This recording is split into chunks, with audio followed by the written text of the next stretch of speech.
Ari Lewis Show. Welcome, everybody, to another edition of the Ari Lewis Show here on IsraelSportsAndNewsRadio.com. Thank you for joining us. We have a great segment today. At any time, you can send an email to arilewisShow@hotmail.com, or you can email the station at IsraelSportsNewsRadio@gmail.com. Obviously, the 2016 presidential race is underway, very, very heated. Arizona is always involved, of course, especially in terms of legal immigration, and in particular, Donald Trump's comments regarding Senator John McCain. We'll get to all of that with our guest, who's been a mainstay in not just Arizona politics, but national politics. He's ran not just for Arizona governor, the United States Senate, but for president back in 2008. It's a pleasure to bring back onto my show Mr. Barry Hess. Mr. Hess, how you doing out there? Unbelievable. It's a beautiful day here in Arizona. But incidentally, I actually sought the Libertarian nomination for president in 2000. Oh, excuse me, 2000. Sorry, not 2000, in 2000. Thank you for the correction. But obviously you are no stranger to the world of politics, and want to get your thoughts not just as a human being, but as a political expert. Donald Trump saying John McCain is not a war hero, saying he likes guys who are not captured, etc. This is all revolving around his appearance in Phoenix with 15,000 supporters. So give us your take on those comments from Donald Trump. Well, I think it's really interesting that Donald Trump has come into play, and I'm actually kind of convinced that he's going to be in for the long haul, simply because he gave up so much of his reputation and a lot of his contracts with these comments. You are aware of the fallout from his comments, that a lot of his sponsors or a lot of his business partners just said, we don't want to do business anymore.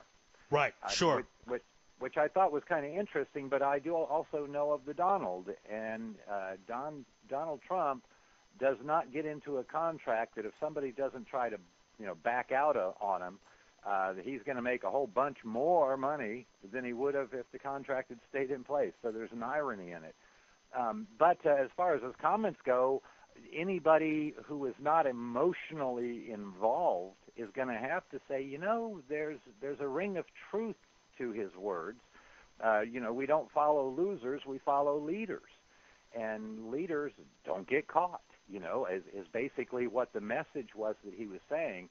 And, of course, that rattled a whole bunch of people because we are now flooded with veterans, and everybody who is associated with a veteran seems to think that there's some great mythology in going and killing people.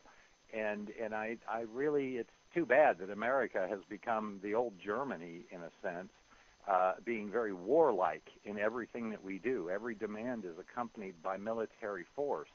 So that when you get, a Donald Trump, a civilian, coming into the game and saying, that we don't follow the guys who get caught, we follow the ones who don't get caught, there is a ring of truth to that. And if you know the story, there's all kinds of details, going back and forth, of course, about why he was shot down. It was because he was being a show-off, is what got him shot down. And so I don't know. I have no great love for John McCain's politics. I know John and his wife, but I wouldn't want that man to be president, not even for a moment. Well, one of the things that was interesting, and I thought Donald Trump had a very solid point, he talked about John McCain did not really do his job in taking care of the troops, kind of let everyone down. I guess I want to know your thoughts if you agree with that. Not that Donald Trump has served political office, so he can't say that he helped military veterans in regards to laws, but he made the claim that he's donated to charity, and he said McCain didn't do anything as a politician, which is his job to do so. I want to get your thoughts on that matter. Well, that's an interesting thought because John McCain has been steadfast.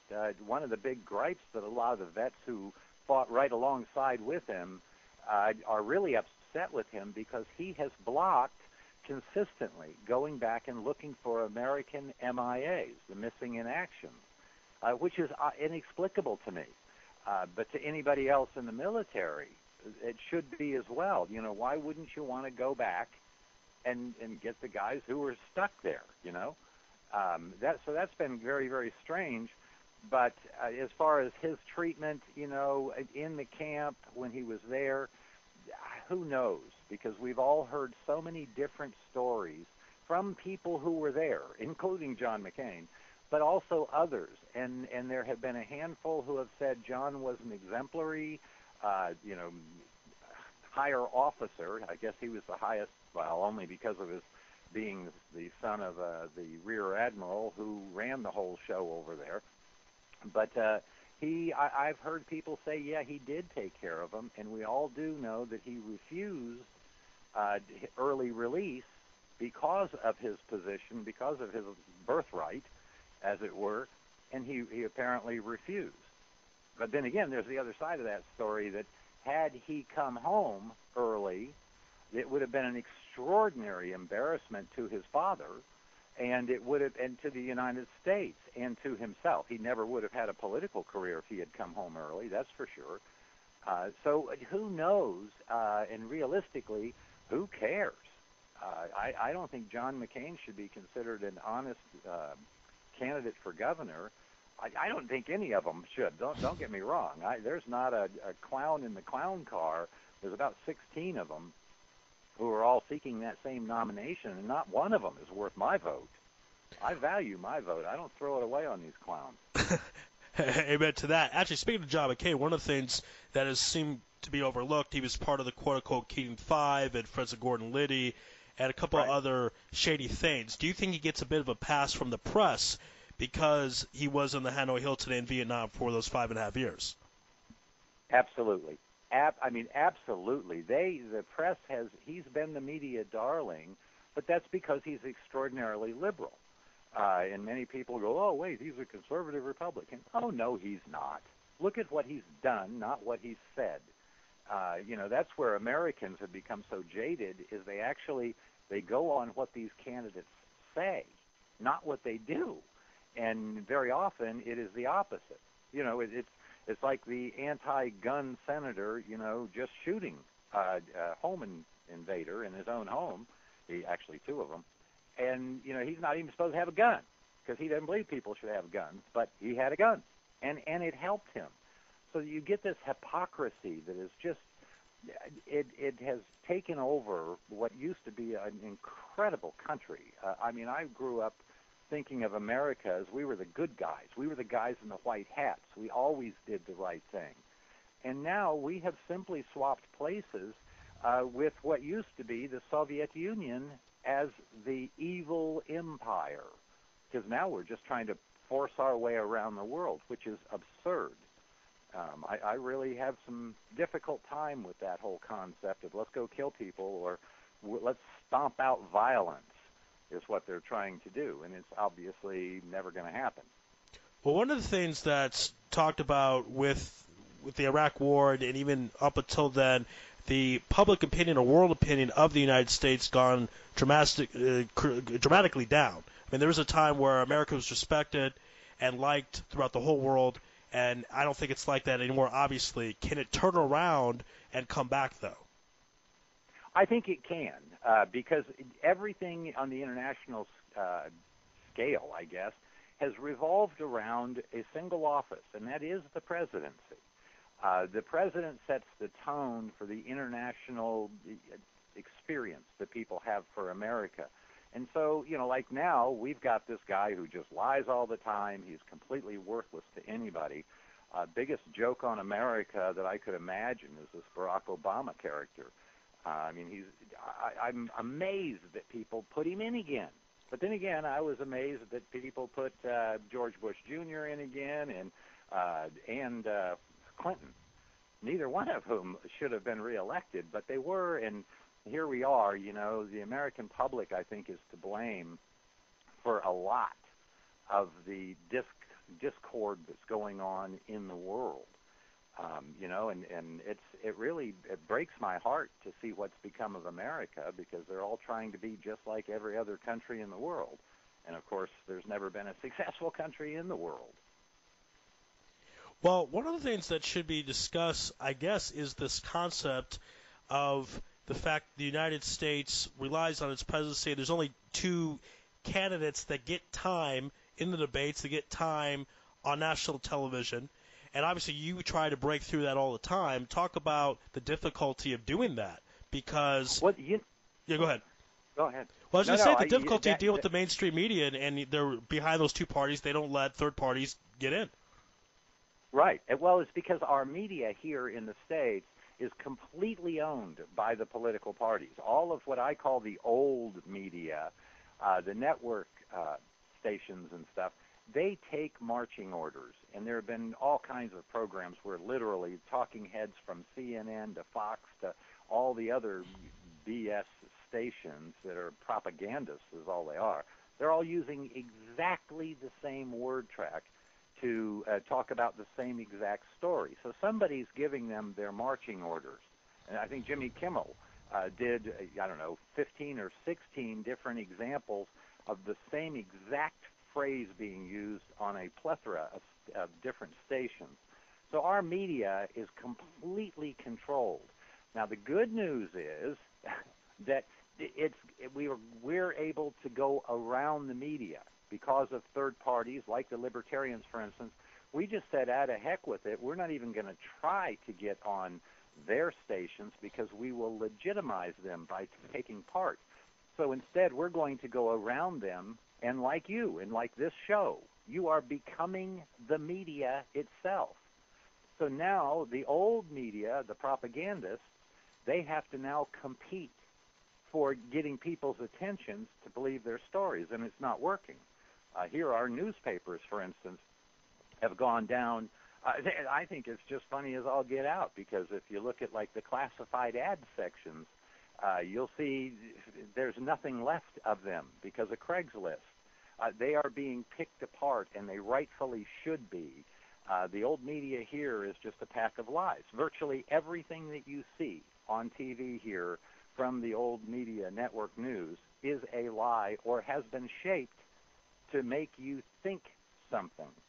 And that's really absurd. But here now we have different groups that are able to organize one-on-one through the Internet, for instance, which has been incredible for freedom, I think, and for individual liberty.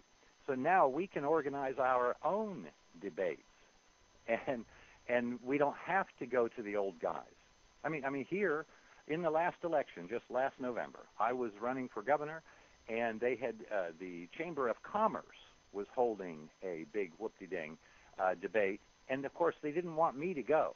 Well, they got pounded by the public. I mean, they just lit it up on the Internet and the emails and the telephones, and said if I wasn't there, then there was going to be hell to pay and all this kind of nonsense, and that they would just blow it off. Everybody else would. Well, the first Chamber of Commerce relented and said, okay, literally at the last minute. I walked in 5 minutes late because that's when I got my invitation to join them.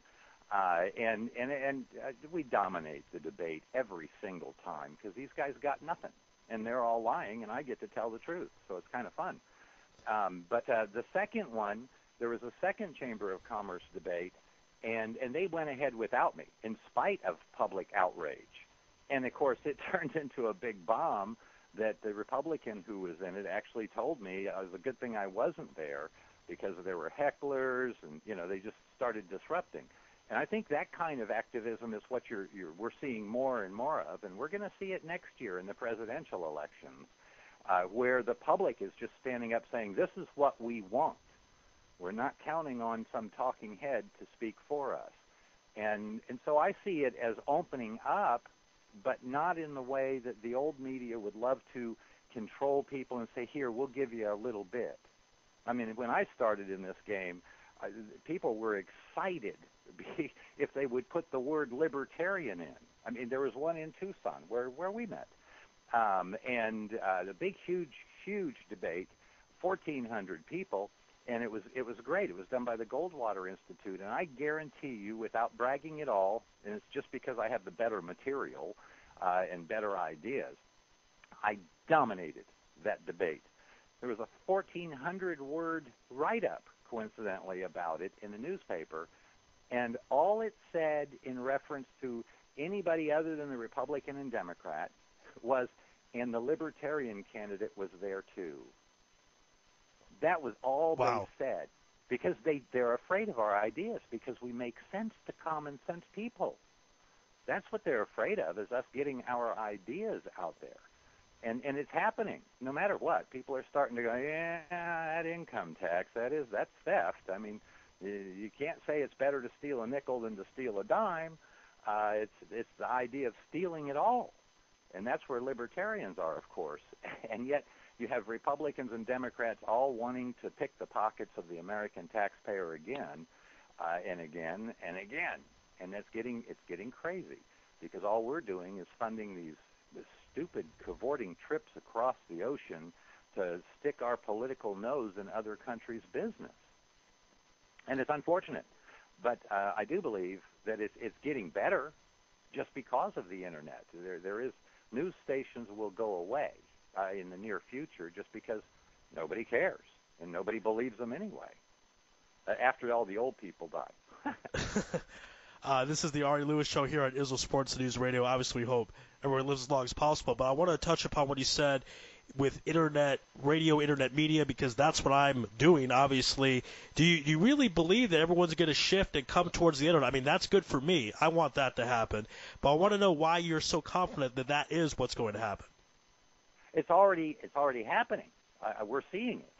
Everywhere. I mean, I literally do not get any more subscription newspapers. I used to read 10 major newspapers a day, and I mean, just to go through and keep up. And I'm a speed reader, but just the same, I went through a lot of material. These days, I don't even look at what the old media does.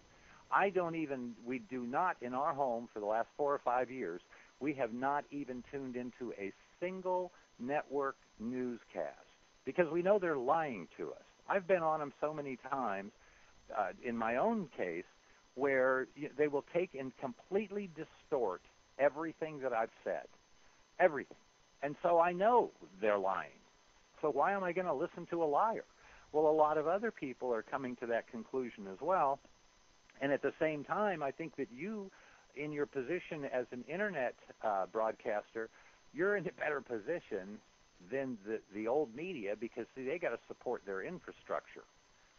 You don't have to big, huge infrastructure that you have to support, so you don't have to get all those revenues and contributions and everything else.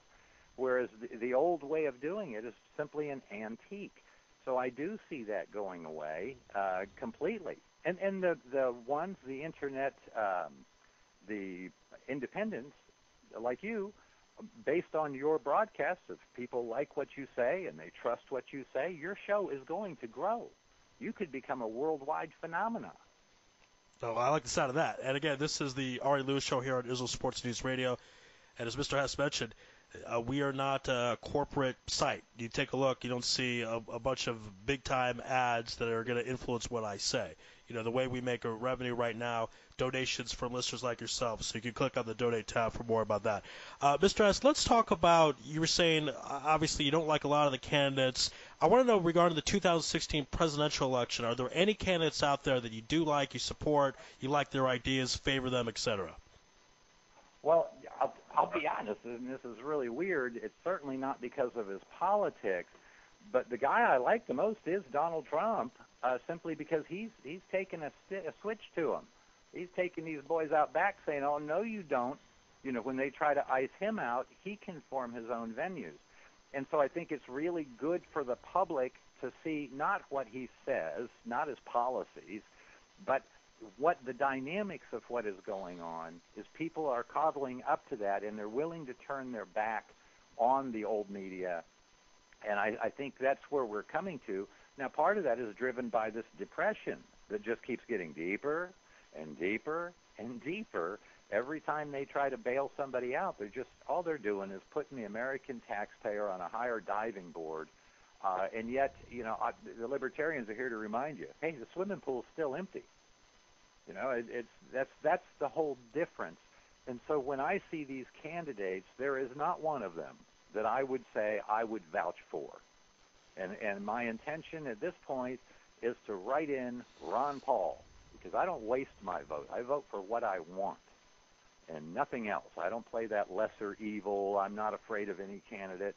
I mean, hell, we survived Barack Obama. So we can survive anything. Well, we haven't survived yet. We got one more year, but yeah, we survived 7 years. Actually, as weird as this sounds, do you think things could have been worse than what they are now? Because when he first got elected, I thought things would actually be worse than they are back, in 2015 when he was elected in 2008. I thought we'd be in a much worse situation. What do you think? Well, that was the big fear, because he could have done a lot more. But then again, if he had, I think we would have seen an impeachment. He probably pushed it right to the edge, going as far as anybody could if they were seeking to subvert this country. And there's, I mean, intentionally or not, that is what this guy has been about.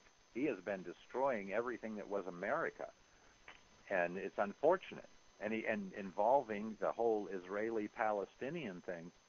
I mean, why is America sticking its nose in that business? Because it's just, I see it as being an ongoing ploy for more money from Israel in some sense, but also, amongst those people who profit from giving the money to other countries. And it's not just Israel. I'm against all foreign aid. I don't believe the taxpayers should ever be paying for other countries unless that country solicited within, here in the United States. And if they got direct contributions, I got no problem with that. But when the political people start repositioning our money for their political wants, we have a problem. Because I'll tell you, I think the best solution to the Israeli-Palestinian thing is if we were going to involve ourselves, the United States, if we were, the best thing to do would be just to put a series of troops all the way around the outside border of Gaza and Israel and say, here, solve your own damn problem. Don't let anybody in or out. I'll bet you in 2 weeks the problem would be solved and we could go back to the Mideast that I remember that was so cool. Because as a college kid, I got to tramp all over the Mideast, and all of the people were really nice to this long-haired, hippie, Levi jeans, jacket-wearing, flag on my shoulder kind of guy. People were really great. I remember sitting in Baghdad, and I had Catholics and Jews and Sunnis and Shiites and all kinds of different religions represented, and we had an extraordinary conversation. Nobody cut anybody's head off. And it was incredible because now, everybody always wanted to know about this mythical place called America, was what I got from traveling all over the Mideast back in the 70s, was that they were fascinated that here was a country where people got to think for themselves. They got to run their own lives. And nowadays, an American over there, you put an American flag on your shoulder, you're putting a target on your shoulder. And that's unfortunate, because the American people are completely separate at this point from their government. The government does not represent the American people. And fortunately, so many people in other countries have the savvy and are aware of the difference and the distinction between the American people and the American government. Because here, I don't think the American people actually support the government, or at least if they do, it's to the extent, the lowest extent it's been in my lifetime, where people are more worried about getting food on the table from the Depression and the lack of jobs than they are about what some politician's doing somewhere. Yeah, and one of the things going to the Mideast, I tend to find that it seems to be, or could be, big business for the United States, because for those out there listening might think, well, the U.S. gives $3 billion to Israel. That is true, but they also give money to the Palestinian Authority, and what happens is the Palestinian Authority takes that money, uses it for terrorism, to then fight Israel, so then Israel needs money, so then they're kind of stuck, and they kind of have to ask the U.S. for money. And it's a way the U.S. kind of controls both sides, is it not? Absolutely. And it's not the U.S., it's factions within the U.S., where you're right. Some of the politicians, they just want to give Israel a bunch of money. It's a very popular, very emotional thing to do, and I'm a Christian. I've always been taught that Israel is kind of like the mother country and all that good stuff. But there's a whole other faction that wants to disrupt that, and they're using our beliefs against us because they don't have any beliefs. And that's the problem. And so they're just pure profiteers. And so, yes, there are factions. No matter who's giving money to who, somebody's sniping a piece of that money off on the way by. As it goes to Israel, for instance, or as it goes to the Palestinians. And by keeping the warmongers, the war manufacturing companies, I call them the missile makers, they're the ones who profit, because there is no profit in a war or in a victory. The profit is always in the war itself. So they never want to solve the problem.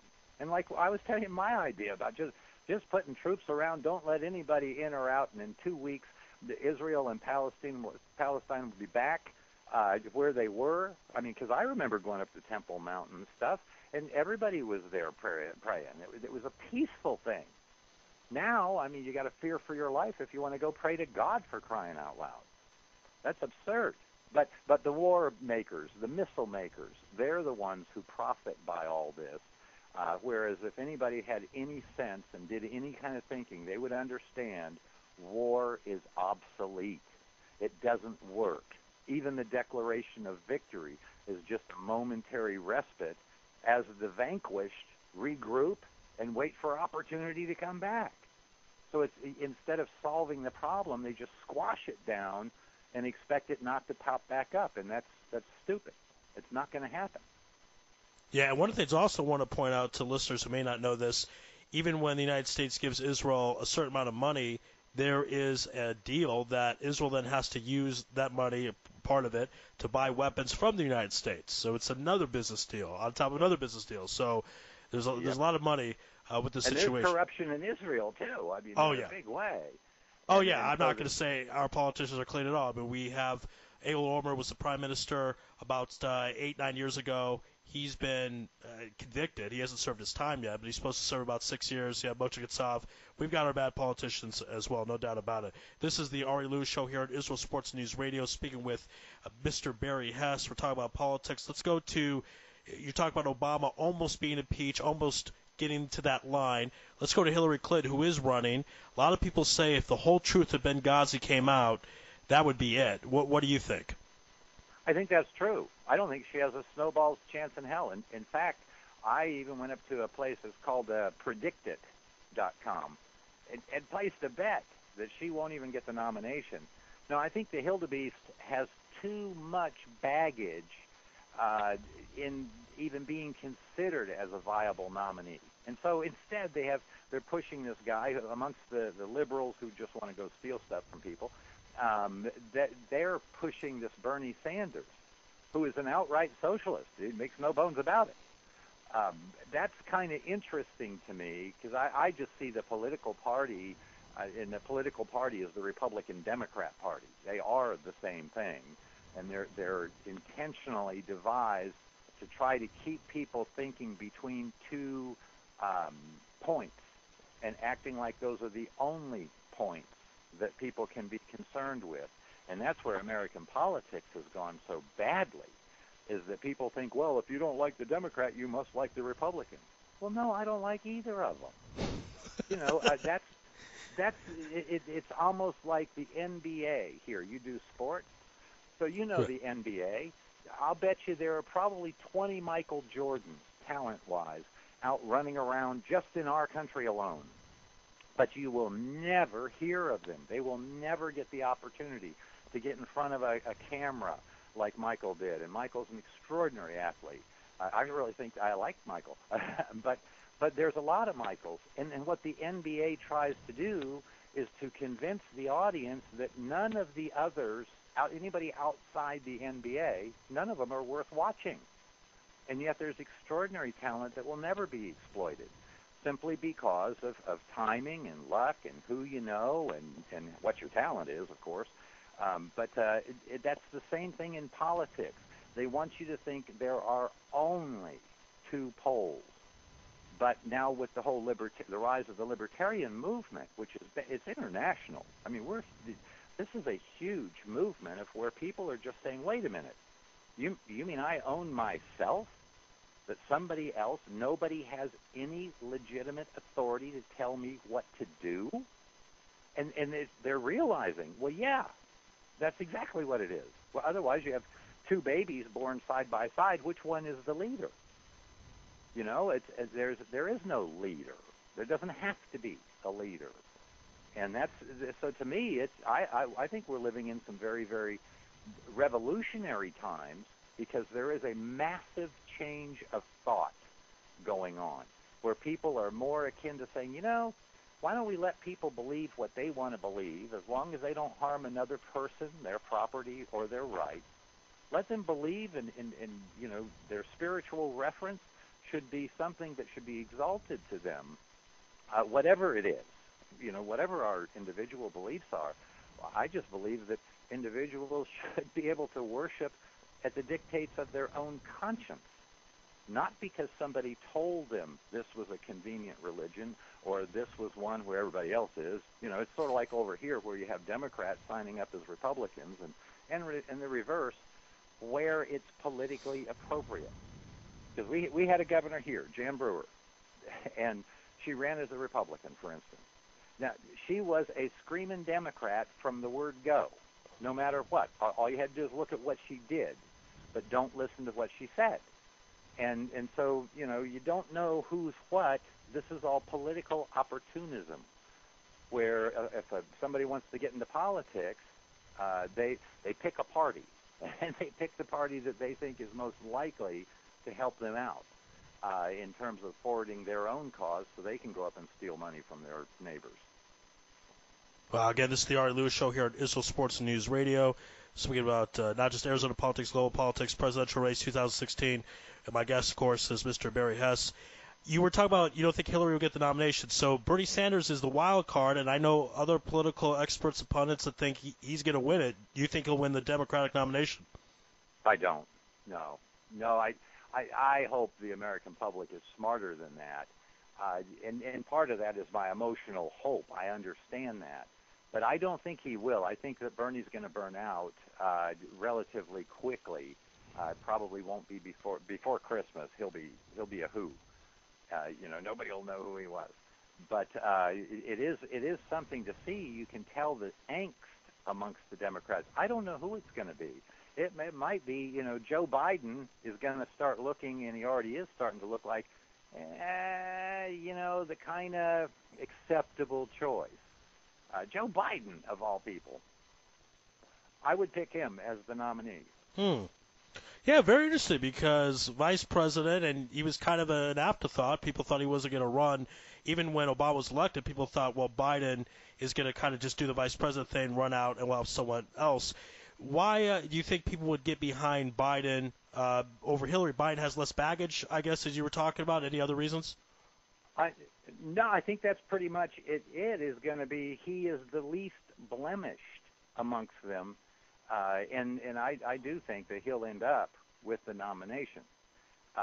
You know, that's just my little prediction, but it's because he doesn't have a Benghazi hanging over his head. He doesn't have a Bill Clinton slipping around the globe and you know, hanging out with all these pedophiles and all this other stuff that he does.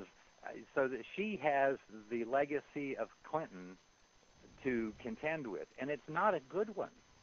So that she's just too heavily weighted. Whereas Biden, the worst they say about him is he's an idiot who says stupid stuff sometimes. You know, that's as bad as it gets, and none of them are good. I mean, none of them are a Ron Paul, for instance, who literally just didn't make those mistakes. And that's because he's probably the most intelligent man to ever run for the United States presidency.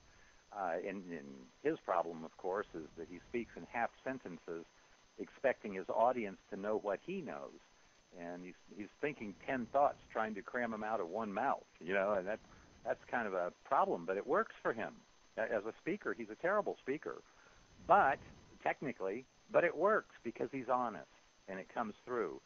And there are very few honest people in politics, so that he becomes something refreshing.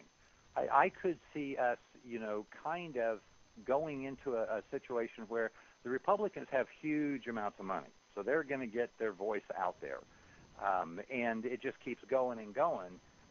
So I think we're going to see more publicity for the Republicans, whoever, you know, rises to the top, as it were, to the top of the trash heap. but they're still on a trash heap.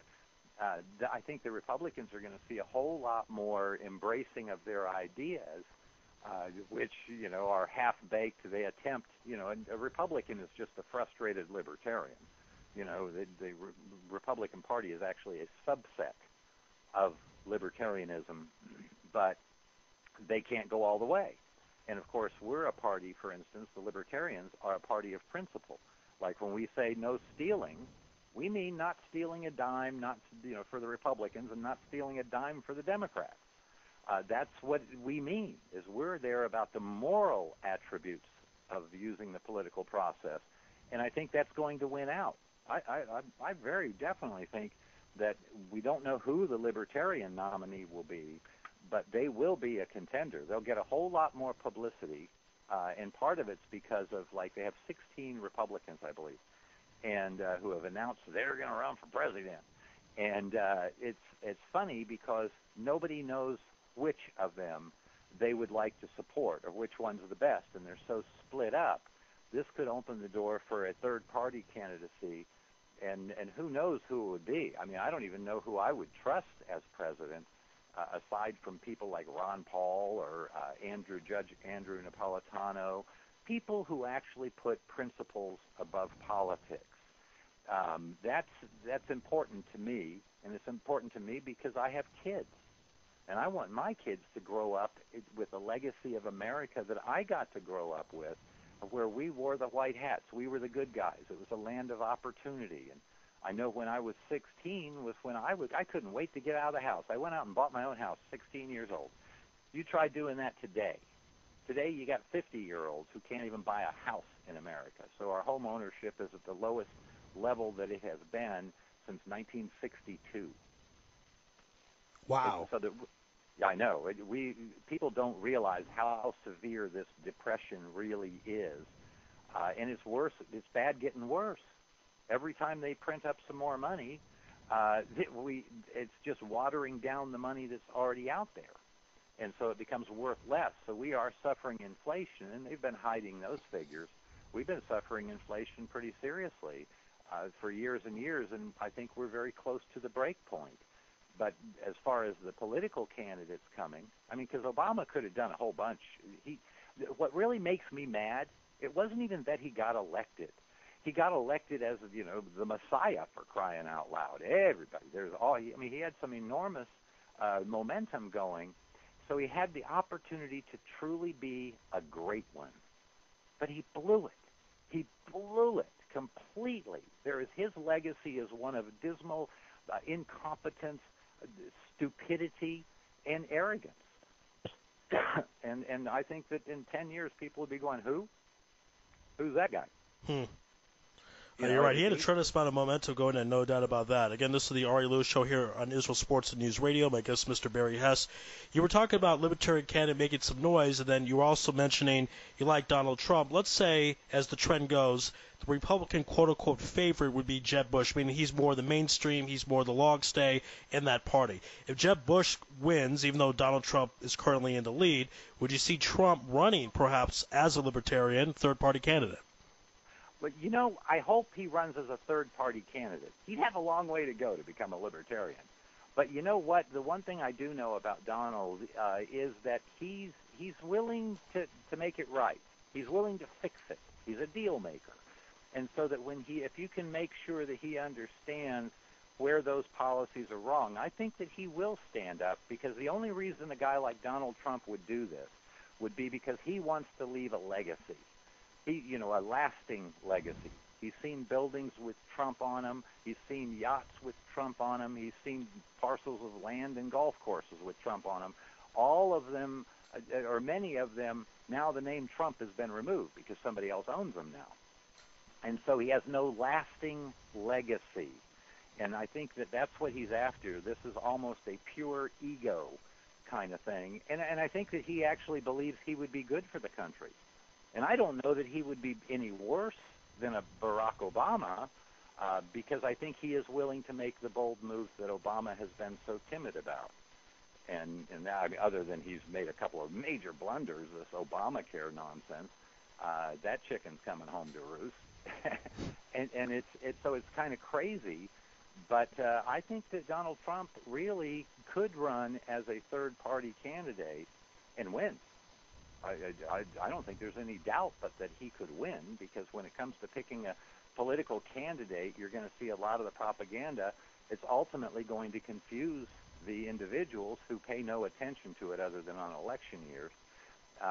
It's going to confuse them, and the guy who looks the best is, I mean, it can get down to who's the best looking. You know, I mean, that's how the depth of American thought is, and that's unfortunate. But I see him definitely as being a factor in this. He's already lost so much money, and he's lost a lot of time. He's taken a lot of hits, and yet he's still sticking with it. So the biggest fear was, we all thought, you know, this is Ross Perot redo. You know, he's just going to get in, disrupt things, and then run like a baby. And I don't think that Trump is going to back out. I think he's willing to go all the way. So that whatever way he can, because he's a deal maker, and he will try and make a deal as a third-party candidate if he doesn't win the nomination amongst Republicans. And he's leading amongst Republicans now, and the old media keeps trying to pop old Jeb Bush's head up. You're saying, wait, look at him, he's gathering all this money, look at him, and nobody wants to look at Jeb Bush, because he's as seedy and slimy as the whole Bush family, and as seedy and slimy as the Clintons, and seedy and slimy as Obama. You know, there's no difference between the Bushes and the Clintons and the Obamas. There's no difference. And if you look at that, ever since Reagan, this country has been in a tailspin because of that mentality. And so I think it's going to be kind of very interesting, and who knows? You know, we might get hit by a comet or something and wipe out all life on Earth in the interim. Who knows?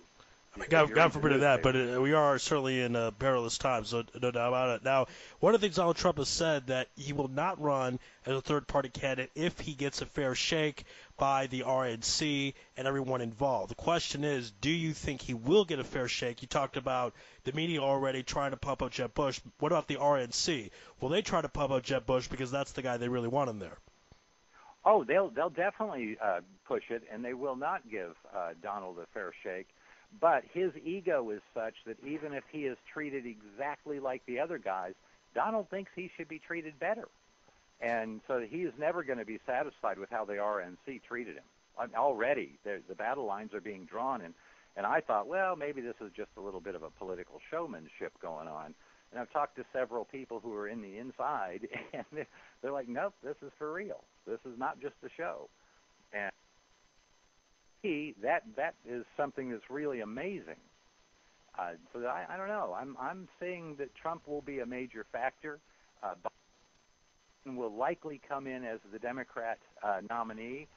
I don't know who the Republican will be if it's not Trump.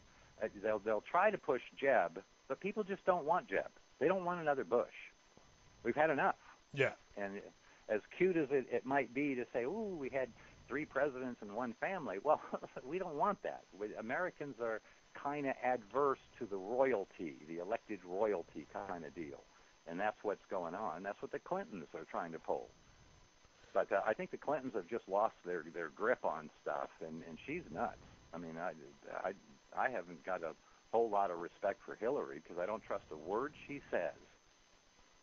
Again, this is the Ari Lewis Show here on Israel Sports News Radio. My guest is Mr. Barry Hess. I want to get your thoughts about this Iran deal. Very interesting because Congress will have a vote in about 6 weeks or so to potentially decline that deal. I want to know if you think that was a good deal the president made. Absolutely, it was a terrible deal, and we all know that without even knowing all the details because they hid the details. An American president does not have the right to hide the terms of the deal from the American people, his employers.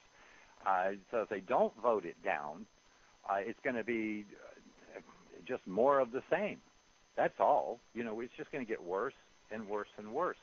But as far as Iran goes, I mean, heck, Israel's got all kinds of nuclear weapons. They can keep Iran in check. I have no doubt, and I believe that the Israeli leadership will do just that. They've been pretty steadfast in saying, we're going to protect ourselves. And nobody can blame them for that. But at the same time, Iran really hasn't invaded anybody in about 300 or 400 years. I think we might want to give them a little bit of a credit for that. Not that I agree with them on anything. Right. So is it possible, I guess, the concern maybe not so much the nuclear capability if they get it, but if they're getting this money re-released to them, that they would fund terrorism because they are arguably the #1 world sponsor of terrorism? Is that more the concern?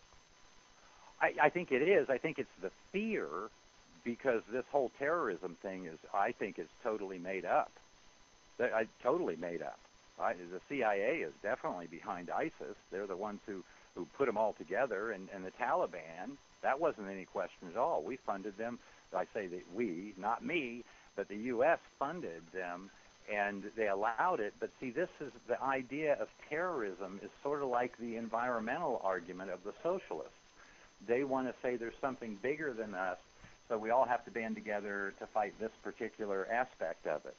And whereas there's no such thing as terrorism, you can't have a war on terrorism. It's a tactic. Terrorism is not a place. It's not an ideal. It is a tactic. You cannot wage war on a tactic. But because it's such a nebulous, and because it has struck such fear, and we've had a lot of false flags over here of where the government itself either puts people up to things or lets them happen with impunity because it puts fear into the public's heart. And that's what they want. They want to say, oh, save us, save us. Whereas there's nothing to save us from. They should be saying, here, I'll lead you to better stuff, bigger stuff, better progress, more productivity, where everybody can be happy as individuals, not just fodder in a war. Yeah, it's definitely an interesting situation because a lot of psychology involved with this whole aspect of being afraid. As FDR said, nothing to fear but fear itself, so something we can keep in mind. Last question I have for you, what's next for Barry Hess? What are your plans in the future in politics? What do you want to do from here? Well, you know, I've been kind of turning my attentions more toward my family's fortunes, and I told my wife I would rebuild our retirement here in the next year or so. I don't know. I had not even intended to run this last time, but it became kind of a political challenge, and so I jumped in unprepared at the last minute. I actually set a bunch of records, too, with spending the least money I ever spent. And so, the ideas do sell. They are attractive. What we have to convince people is that we can win, because that is one of the concerns. Can you win? And so for me, I don't know. I'll probably just keep writing. I may run again just because that would set a record for having run 5 times and been the nominee 5 times. And I believe I could be the nominee next time for governor. But as far as me staying terribly involved, there's a lot of discouragement on my part where people just say stupid stuff and then the public goes and votes. And I say that hesitatingly only because I've been part of 6 different lawsuits, won every single one of them. They were all on vote counting fraud, so that what they're announcing to the public as having been the results of the vote are not what was cast by the ballot. We know that. So, it's sort of like, Joseph Stalin saying, the only one who counts is the one counting the votes. They're the ones who determine who the winner is. And so we just run into that big situation we've put ourselves in where you can't count on or believe anything from the political world. And so I think we're seeing a major shift more back toward the roots of America, where the average person doesn't care about politics, and we want to push anything that a politician can do so far out of the forum that it couldn't affect the individual, which is how this country was set up. I mean, nobody cared about politics early going simply because it didn't affect them. There were only so many things that could be voted on, and all of those were related to land ownership. That was why. And so it didn't affect anybody. Nobody cared. Well, now it does affect everybody because the government's mealy-mouthed into your property. They tax you for what you own. They tax you for what you earn. They tax you for what you spend. Where government has weaseled its way into our lives, we should never, the individual here in America, should never have any connection with the federal government at all, because the way it was set up was, God and conscience was guiding the individual. The individual then would put in a state or local government to their liking. That local government actually picked the representatives for the national forum, for the federal offices. That's how senators used to be picked, was by the individual states' legislatures, so that there was local control. So, I'd like to see the repeal of, was it the 17th Amendment? The direct election of senators. I'd like to see that repealed real quick, because that's what's screwing us up. All these senators are bought and sold, and there's only 100 of them, so they're easy pickings for the lobbyists and the influencers. It's a very dangerous place. And they serve for 6 years, even longer term than the president, so they're in there for a long time. This has been another episode of the Ari Lewis Show here on Israel Sports and News Radio. Thank you, everyone, for joining us. You can send an email to the program, arilewishow@hotmail.com, or to the station, Israel Sports and News Radio @gmail.com. My guest has been Mr. Barry Hess, a mainstay in Arizona politics and also national politics for a very long time. It's been great to have you on, sir. I know it was, 9 years ago since you were on my last show, but here we are back. I'm in Israel, and it's still kept in touch. Was able to have you on the show. Really, really appreciate it. Thank you so much for your time, and good luck in whatever you do. I'm sure that what you do will help benefit the United States, as you've already done so much for the country. So, again, thank you so much, sir. Thank you, Ari. I really appreciate it. I hope you'll send your listeners up to thepeacemonger.com and take a look at my first book. I'm just about to come out with my second one. Okay, so people can go on there, thepeacemonger.com, and yep. They can also go to hessforgovernor.com if you're going to run again. Right. Yeah, okay. We leave the site up anyway. Okay, there you go. So check out those websites. Because the ideas are solid. Right. The ideas are there whether you run or not. The ideas are there. People can always look at the ideas. So people check out those websites and check out anything Mr. Hess does. So, again, thank you so much. We'll be in touch, and, of course, God bless. I appreciate it. You too. Thank you, Ari. Thank you. Be well.